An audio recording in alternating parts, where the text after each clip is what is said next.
Here on NBC Sports tomorrow and Sunday, where temperatures will reach triple digits. I bet these guys are glad that they are running now with temperatures just in the 90s. This is the final of the men's 3,000-meter steeplechase. Kara Goucher is back and Hillary Bohr is the favorite. Hillary Bohr is the favorite. He's a Rio Olympian, 2019 U.S. champion. He had a little rough start to his year, but he went on to win the Diamond League in Gateshead, defeating a loaded international field. He has found his form and he's ready to rock. Isaac Updike, he will be one to watch in this as well.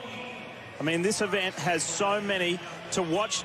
The heats just to get to where these gentlemen are were crazy. They were competitive, but they were eventful. They were somewhat controversial in some circumstances. Sean McGordy, he got clipped on the back on his right spike by a fellow competitor, and Kara, he said that he kind of argued with himself. Should I keep going or should I not? No, the track's too hot. I don't want to risk damaging my foot. So look at what he does. Yeah, you know, he got what we call a flat tire. Someone stepped on the back of his shoe and it came off. And, you know, he ran over a couple barriers and thought, I'm not comfortable. I have to get that back on. But, you know, he stopped for about 10 seconds and still ran an extremely fast time. Has to give him confidence coming in tonight. If things go well, he has a legit shot. He tried to play catch up.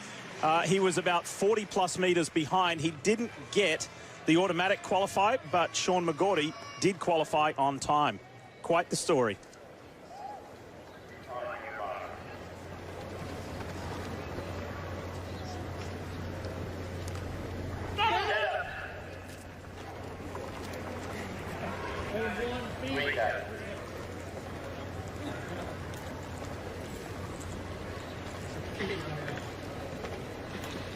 Did they not like Anthony Rotich with his foot on the line? They didn't like that. It might be against the rules.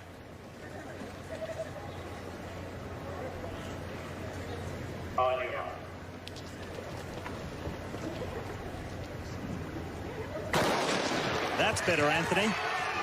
We're away. Men's final of the 3,000-meter steeplechase. 3 athletes will go to Tokyo at the end of this race. You know, Lee, it is hot out there. You know, it is really hot, and it will affect these men over 3,000 meters. And contrary to popular belief, you don't get cool when you run through that water. So this is going to affect the race a little bit. It is hot, and it is oppressive, and it will build as this race goes on. How about the 31-year-old Don Cabral, 2-time Olympian? Could he make it 3? That would be quite the feat. You know, he has a lot going on. He's studying for the bar, but, you know, he's confident where he's at. He said he's liked his progression throughout the season. He knows what to do. He's made the Olympic finals twice, so he's comfortable where he is, and he knows his body well. Here comes Hillary Bohr right around the outside. He's there with Isaac Updike and chasing Don Cabral. And we see Isaac Updike there. What a year he's had. He actually leads the Americans here with the fastest time of the year. You know, he didn't get a big contract out of college here and at Eastern Oregon, and he was working at Fred Meyer, he was working at Dick's Sporting Goods, and he had to really work to keep his Olympic dream alive, and here he is in the final with the fastest time of the year. I like his openness, right? The Alaskan says, I didn't know any shoe company execs. I didn't go to the Junior Olympics. I didn't have that kind of typical celebrated path.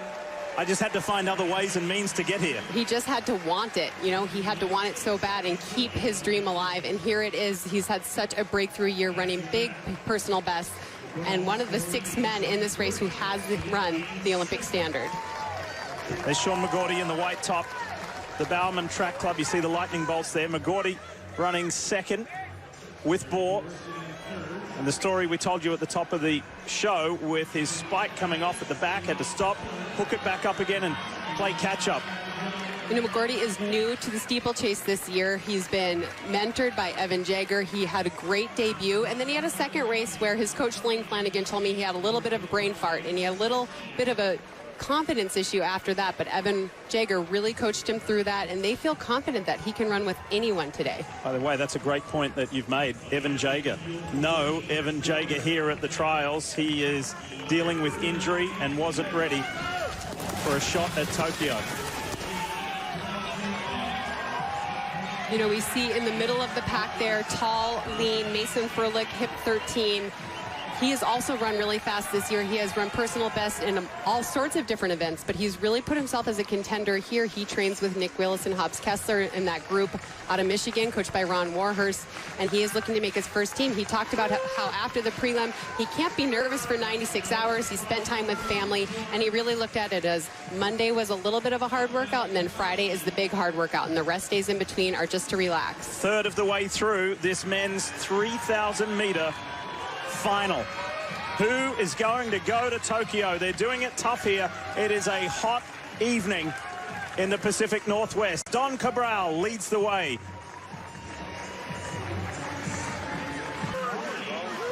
4 laps to go in the men's 3,000-meter steeplechase final. Don Cabral has led from the gun. The 31-year-old from Glastonbury, Connecticut. Could he make his 3rd Olympic team? We also see right up in front there, hip number 7 kind of flapping. He's wearing long shorts. We see Daniel Michalski, who has one heck of a story. You know, during the pandemic, he was delivering groceries for Walmart, doing online orders. He joined a group called the Working Men's Track Club, and he's pushed his way into a chance at making this Olympic team here today. Bernard Keita is right there also as he leaps over the water jump to draw level with Don Cabral, and Keita is pushing the front and pushing the pace. Hillary Bohr is still in there. Michalski on the inside. Keita has been having a good year. He ran a personal best this year. You know, he came from Texas Tech. That's where he ran in college, where he had a great career there too. And he's really sort of taken that step forward this year in running under the Olympic standard, running up front in races, and giving himself a chance to make this team today. Isaac Updike in the blue and green on the outside. They're running 4th. Tucked in behind Hillary Bohr and Bernard Keita. Keita is one of the 6 with that Olympic qualifying standard time. It's 8:22, 8 minutes 22 seconds even. You know, Lee, this is one of the more open races we have at the Olympic trials. There are so many men here who have a legitimate chance to make this team. And now as we see, you know, it's going to start cranking here. All of these men are still together. They need to find some separation. Whoever's going to make this team is going to need to be ready for a move to be made, be ready to cover it. You know, they're coming down here now. They're going to have 3 laps to go. And this is serious racing here. Look on the outside in the red top there, running 4th. That's Mason Furlick. He said one of the most difficult things about this race is keeping your emotions in check. Control yourself.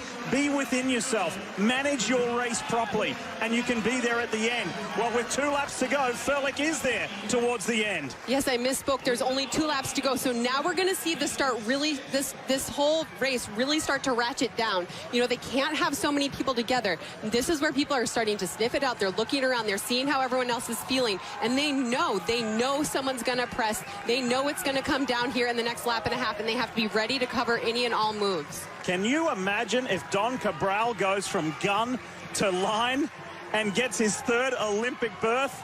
It would be incredible for the 31-year-old. It would be epic. He looks good. You know, he's done a lot of the work, though, and it is hot. And now we see Hillary Bohr has decided this is the time he's going to go and push through on the water jump and take control of this race. They're coming to the bell lap.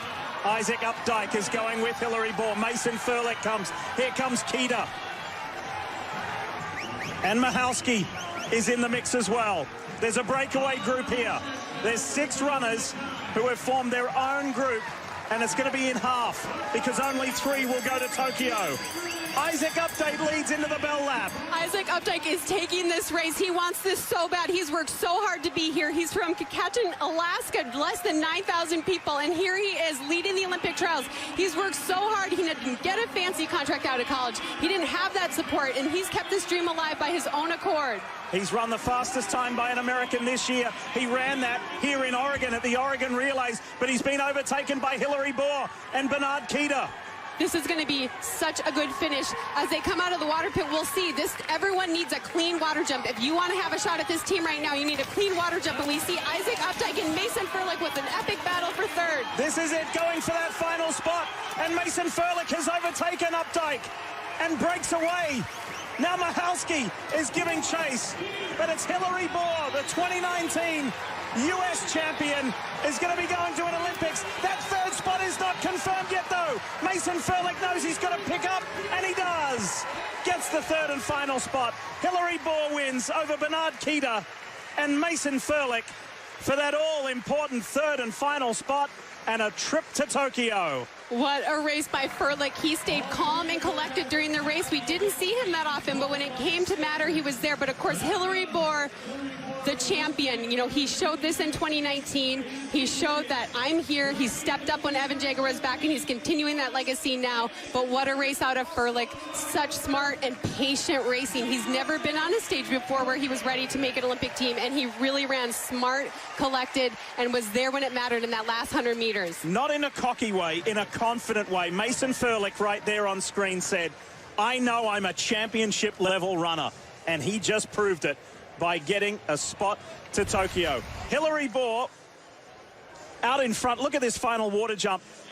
And is that where Mason Furlick made his move? You betcha. Absolutely. He came out of that water pit with so much more momentum, so much cleaner. Updike had a little stumble there, and Furlick took full advantage. He just popped out of there, looked ahead, and then he was just fighting for home. We saw Bohr. He looked over. You know, he saw Keiter, and he said, I want to win this. Even though we're buddies and we train together at times, I want to win this. And then Mason Furlick was running all the way through to protect that spot from a fast-closing Michalski. And Bernard Keita looking around, just checking it out. He's a two-time Big 12 steeplechase champion at Texas Tech. Well, now he's got a bigger title than that. He's an Olympian, and so too is Mason Furlick.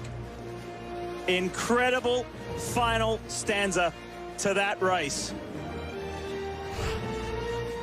And the